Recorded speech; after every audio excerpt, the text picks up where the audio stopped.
रज़ी अल्लाह तआला अन्हु रिवायत करते हैं कि नबी करीम सल्लल्लाहु तआला अलैहि वसल्लम ने फरमाया, तुम्हें ऐसा अमल न बताऊं जो तुम्हारे गुनाह काले खिंजीर कीचड़ से लथपथ से भी बदतर हूँ, तब भी अल्लाह ताला तुम्हारी मगफिरत और बख्शिश फरमा दे और तुम्हारी औलादों पर भी अपना साया कायम रखता है। हजरत अबू हुरैरा रज़ियल्लाहु ताला अन्हु फरमाते हैं, मुझे तजस्सुस हुआ कि आका कब बताएंगे, जब आप सल्लल्लाहु अलैहि वसल्लम ने इरशाद फरमाया, मैंने अपने दिल में गुमान पाया ये तो तमाम गुनहगार जन्नत में। बिस्मिल्लाहिर्रहमानिर्रहीम। अस्सलामु अलैकुम वरहमतुल्लाह। मोहतरम नाज़रीन, हुजूर नबी करीम सल्लल्लाहु तआला अलैहि वसल्लम ने तमाम हदीस मुबारका में साफ सरीह इरशाद हुआ कि रोज़े महशर में वो तवील दिन होगा कि काटे न कटे और सरों पर आफताब और दोज़ख नजदीक उस दिन सूरज में 10 बरस कामिल की गर्मी जमा करेंगे और सरों से कुछ ही फासला पर रखेंगे। प्यास की वो शिद्दत के खुदा न दिखाए, गर्मी वो क़यामत के अल्लाह बचाए।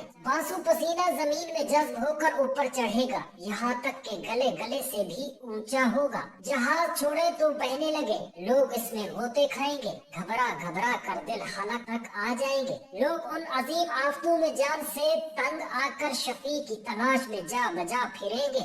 आदम और नूह खलील और कलीम अलैहिस्सलाम के पास हाजिर होकर जवाब साफ फरमाएंगे, हमारा ये मर्तबा नहीं, हम इसको सुनेंगे। सब अंबिया फर लायक नहीं, हमसे ये काम ना निकलेगा। नफ्सी नफ्सी, तुम और किसी के पास जाओ। यहाँ तक के सब के बाद हुजूर पुर नूर खातमुन नबिय्यीन सय्यदुल अव्वलीन वल आखिरीन रहमतुल लिल आलमीन सल्लल्लाहु तआला अलैहि वसल्लम की खिदमत अक़दस में हाजिर होंगे। हुजूर अक़दस सल्लल्लाहु तआला अलैहि वसल्लम फरमाएंगे, यानी मैं हूँ शफाअत के लिए, मैं हूँ शफाअत के लिए। फिर अपने रब करीम जल्ल जलालहू की बारगाह अक़दस में हाजिर होकर सजदा करेंगे। उनका रब ताला इरशाद फरमाएगा, ए मोहम्मद सल्लल्लाहु तआला अलैहि वसल्लम, अपना सर मुबारक उठाओ और अर्ज करो, तुम्हारी बात सुनी जाएगी और मांगो कि तुम्हें अता होगा और शफाअत करो कि तुम्हारी शफाअत कबूल है। यही मकाम महमूद होगा जहाँ तमाम अव्वलीन व आखिरीन में हुजूर की तारीफ व हम्द व सना का गुल पड़ जाएगा और मुवाफिक व मुखालिफ सब पर घुल जाएगा।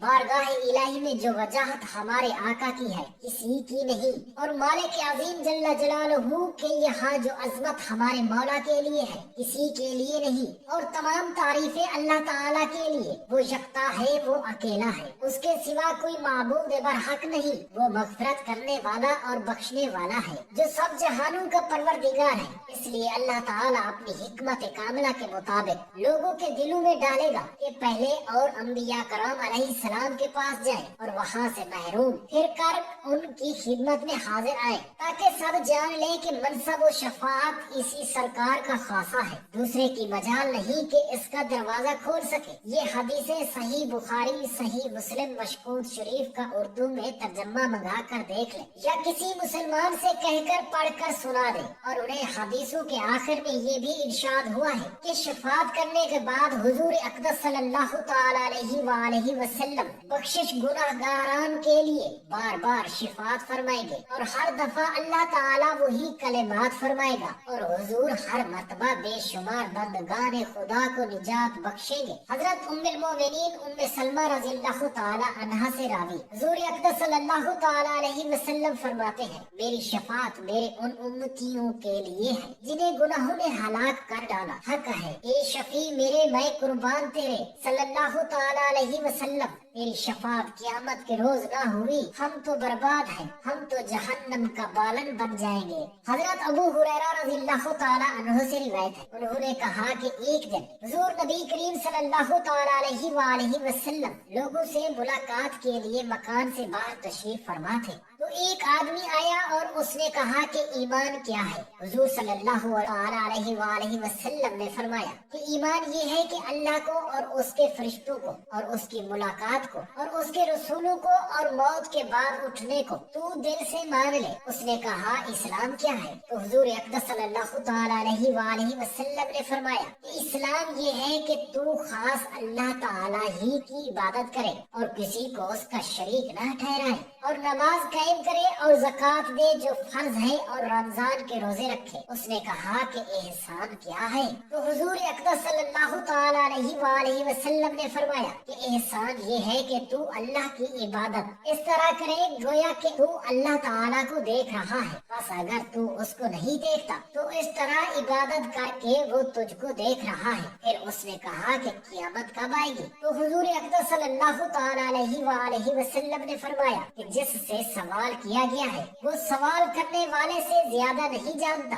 ہاں، میں ابھی تجھ کو قیامت کی کچھ نشانیاں بتاتا ہوں، جو یہ ہے جبکہ بادی اپنے مولا کو جنے گی اور اونٹوں کے چرواہے کالے کالے رنگ والے بڑی بڑی عمارتوں میں فخر و گھمنڈ کرنے لگیں گے۔ یہ علم قیامت ان 5 چیزوں میں سے ہے جن کو خدا کے سوا کوئی نہیں جانتا۔ پھر حضور صلی اللہ تعالی علیہ وآلہ وسلم نے آیت مبارکہ تلاوت فرمائی جس میں قیامت وغیرہ 5 چیزوں کا ذکر ہے۔ پھر وہ سائل واپس چلا گیا۔ اس کے بعد حضور اقدس صلی اللہ تعالی علیہ وآلہ وسلم نے فرمایا کہ اس کو واپس بلا لاؤ، تو لوگوں کو کچھ نظر نہیں آیا۔ تو حضور اقدس صلی اللہ تعالی علیہ وآلہ وسلم نے فرمایا کہ یہ حضرت جبرائیل علیہ السلام تھے جو لوگوں کو دین سکھانے کے لیے آئے تھے۔ ایک دن حضور اقدس صلی اللہ تعالی علیہ وآلہ وصحبہ وسلم لوگوں سے ملاقات کی غرض سے بجائے مکان کے میدان کی کھلی فضا میں تشریف فرما تھے، یعنی حضور صلی اللہ تعالی علیہ وآلہ وسلم کا دربار عام تھا اور صحابہ بارگاہ رسالت میں حاضر تھے کہ اتنے میں حضرت جبرائیل علیہ السلام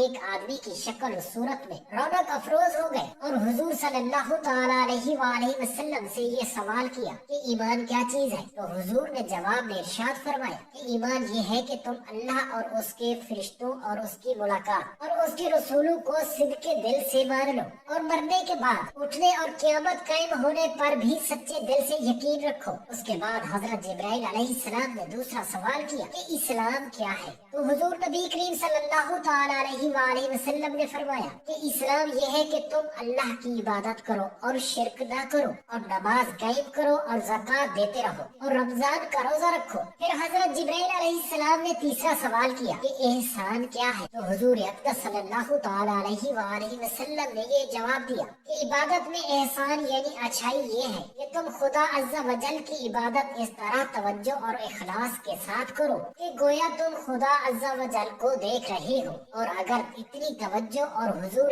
قلب تم کو حاصل نہ ہو سکے تو کم سے کم یہی دھیان رکھو کہ خدا عز و جل تم کو دیکھ رہا ہے۔ پھر حضرت جبرائیل علیہ السلام نے چوتھا سوال کیا کہ قیامت کب آئے گی؟ تو حضور نبی کریم صلی اللہ تعالی علیہ وآلہ وسلم نے جواب میں یہ فرمایا کہ اس بات کو میں تم سے زیادہ نہیں جانتا، بلکہ اس کے بارے میں جتنا تم کو علم ہے اتنا ہی مجھ کو بھی علم ہے۔ پھر حضور اقدس صلی اللہ تعالی علیہ وآلہ وسلم نے حضرت جبرائیل علیہ السلام کے سامنے قیامت کی نشانیوں میں سے 2 نشانیوں کا ذکر فرمایا۔ اول یہ کہ لوڈی اپنے مولا کو جنے گی، دوم یہ کہ کالے کلوٹے اونٹوں کے چرواہے اونچی اونچی بلڈنگوں اور محلوں میں فخر و تکبر کریں گے۔ پھر آپ نے فرمایا کہ قیامت کا علم ان 5 علموں میں سے ہے جن کو خدا کے سوا کوئی شخص اپنی عقل و درایت یا فہم و فراست سے نہیں جان سکتا۔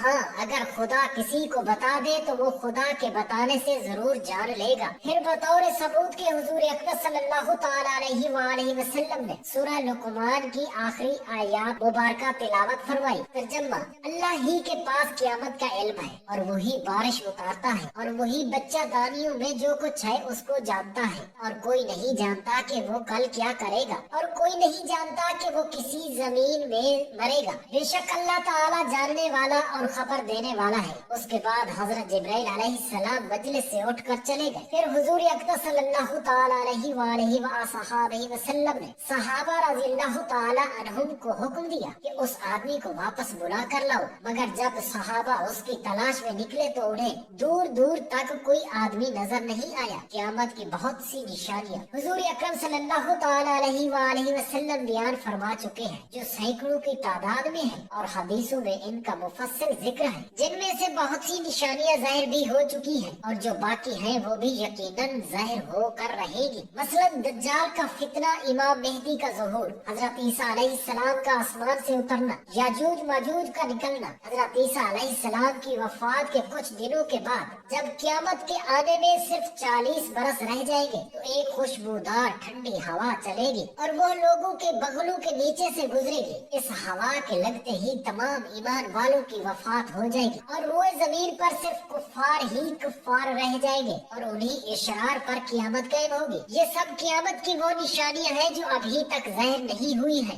मगर इन सब का ज़ुहूर इतना ही यकीनी है जितना कि रात के बाद दिन का आना यकीनी है, क्योंकि हुजूर अकबर सल्लल्लाहु तआला अलैहि वसल्लम ने इस सब अलामात क़यामत के ज़ाहिर होने की खबर दी है। इसलिए इस हदीस में क़यामत की सिर्फ दो निशानियों का जिक्र है। अव्वल, लौडी अपने आका को जनेगी। ऊँटों पे सियाह फाम चरवाहे ऊंचे ऊंचे महल्लों में फखर करेंगे। क़यामत की ये दोनों निशानियाँ उन निशानियों में से है जो इस जमाने में ज़ाहिर हो चुकी है और जिनको हर शख्स आज अपनी आंखों से देख सकता है। पहली निशानी के लौडी अपने आका को जनेगी। शारहीन हदीस ने इसके बहुत मायनी बयान फरमाए हैं, मगर फकीर राकम अल हरूफ के नजदीक इस हदीस का सबसे ज्यादा राजे और वाजे मतलब यही है कि औलाद नाफरमान पैदा होने लगेगी, यानी लड़के अपनी माँ के साथ ऐसा सलूक करेंगे जैसा सलूक मौला अपनी लोडी के साथ किया करता है। तो गोया माँ ने अपने लड़के को नहीं न बल्कि उसके पेट से उसका मौला पैदा हुआ। चुनाचे आजकल की औलाद माँ बाप के साथ जो सलूक करती है वो बिल्कुल ज़हर है। दूसरी निशानी के सियाह फाम ऊँटों के चरवाहे महल्लों में फखर करेंगे। उसका मतलब ये है कि हकीर और जलील पस्त इकवाम के लोग जिनको कभी फूस की छपर भी मुयस्सर नहीं थी, वो ऊंची ऊंची कोठियों और शानदार बंगलों में फखर करेंगे। ये मंजर आप अरब में भी देखेंगे कि काले काले तकरूनी अरब बदवी जो ऊँटों के चरवाहे थे आज अपनी अपनी कोठियों में किसी ठाठ बाट के साथ मुतकब्बिराना जिंदगी बसर करते हैं और अपने मुल्क में भी चरवाहे बल्कि उनसे भी कहीं बदतर लोग आज अपने बंगलों में फिरऔन बने बैठे हैं। हजरत अबू हुरैरा रज़ियल्लाहु ताला अन्हु से मरवी है कि नबी करीम सल्लल्लाहु ताला अलैहि वसल्लम ने फरमाया, तुम्हें ऐसा अमल न बताऊं जो तुम्हें जन्नत में ले जाए। हजरत अबू हुरैरा रज़ियल्लाहु ताला अन्हु फरमाते हैं, मुझे तजस्सुस हुआ कि आप कब इरशाद फरमाएंगे। जब आप सल्लल्लाहु अलैहि वसल्लम ने इरशाद फरमाया तो मैं गुमान पाया कि तमाम गुनहगार तो जन्नत में जाएंगे। वो अमल ये था सबके साथ रहम दिली का मामला करना, उसने इखलाक के साथ बातचीत करना, कमजोरों पर रहम करना, भूखों को खाना खिलाना या प्यासे को पानी पिलाना। इन अमलों की वजह से तुम्हारी औलादें भी अल्लाह के साए में रहती हैं। ये अमल आपको जन्नत तक ले जाएंगे। जैसा कि एक ज़नाकार औरत की मग़फ़िरत इस तरह हो गई कि वो एक कुत्ते के पास से गुजरी जो एक कुएं के पास जुबान निकाले हुए था और करीब था कि प्यास की शिद्दत उसको मार डाले। तो उस औरत ने अपना मौजा निकाला और उसको अपने दुपट्टे में बांधकर कुएं में से पानी भरकर उसको पिलाया। तो अल्लाह तबारक व तआला ने इस अमल के अजर में उसको बख्श दिया। इस हदीस में तमाम मखलूक पर रहम करम करने की अहमियत को बयान किया गया है और ये कि अल्लाह ताला मुख्तार है, वो चाहे तो एक बहुत ही अदना से नेक अमल करने वाले को अपने फजलो करम से बख्श दे। उसके दरबार में अमल के वजन और मिकदार को नहीं देखा जाता, बल्कि उसकी बारगाह अक़दस में खलूस नियत और इखलास अमल की कदर देखी जाती है। बहुत ही मामूली अमल अगर बंदा इखलास और नेक नीति के साथ करे तो वो रब्बे करीम उस अमल के सवाब में बंदे को अपने रिजवान और गफरान की नेमतों से सरफराज फरमाकर उसको जन्नतुल फिरदौस का मकीन बना देता है और उनकी औलाद पर अपना साया कायम किए रखता है। खुदा की रहमत बंदों को बख्शने का बहाना ढूंढती है। खुदा की रहमत बंदों से मगफिरत की कीमत नहीं तलब करती। हुजूर अकबर सल्लल्लाहु ताला अलैहि वसल्लम ने फरमाया कि तुम लोग हमेशा नेकी का हुक्म देते रहो और बदी से मना करते रहो, यहाँ तक कि जब तुम ये देख लो कि हर शख्स बुख्ल का पैरोकार बन गया और सब लोग दुनिया को दीन पर तरजीह देने लगे और हर शख्स अपनी ही राय को सबसे बेहतर समझने लगा और तुम ऐसे फितनों को देख लो कि इनसे बचना दुश्वार हो जाए, तो फिर तुम लोग अपनी ही जात को लाजिम पकड़ लो और अवाम के मामला को बिल्कुल छोड़ दो, यानी गोशा नशीन हो जाओ। क्योंकि तुम्हारे बाद सब्र के दिन आ रहे हैं। जो इन दिनों में सब्र कर लेगा गोया हाथ में आग का अंगारा लेगा। उन दिनों में जो नेक अमाल करेगा उसको 50 आदमियों के अमाल सालेहा करने का सवाब मिलेगा। साहबा किराम रिज़वानुल्लाहि ताला अलैहिम अजमाइन ने अर्ज किया कि या रसूल अल्लाह सल्लल्लाहु अलैहि वसल्लम, उन लोगों में से 50 आदमियों के अमाल सालेहा का अजर उसको मिलेगा या हम सहाबा के 50 आदमियों के अमाल सालेहा का सवाब उसको मिलेगा? तो इरशाद फरमाया कि तुम सहाबा में से 50 आदमियों के अमाल सालेहा का सवाब उसको मिलेगा। अल्लाह ताला से दस्ते अदब, गिरिया उजारी, आजिज़ी और इनकिसारी से दुआ करते हैं मेरे तमाम मुसलमान बहन भाइयों के बच्चों को अल्लाह ताला अपने हिफ्ज़ व अमान में रखे। आमीन या रब्बल आलमीन। जज़ाकल्लाहु खैरन कसीरा।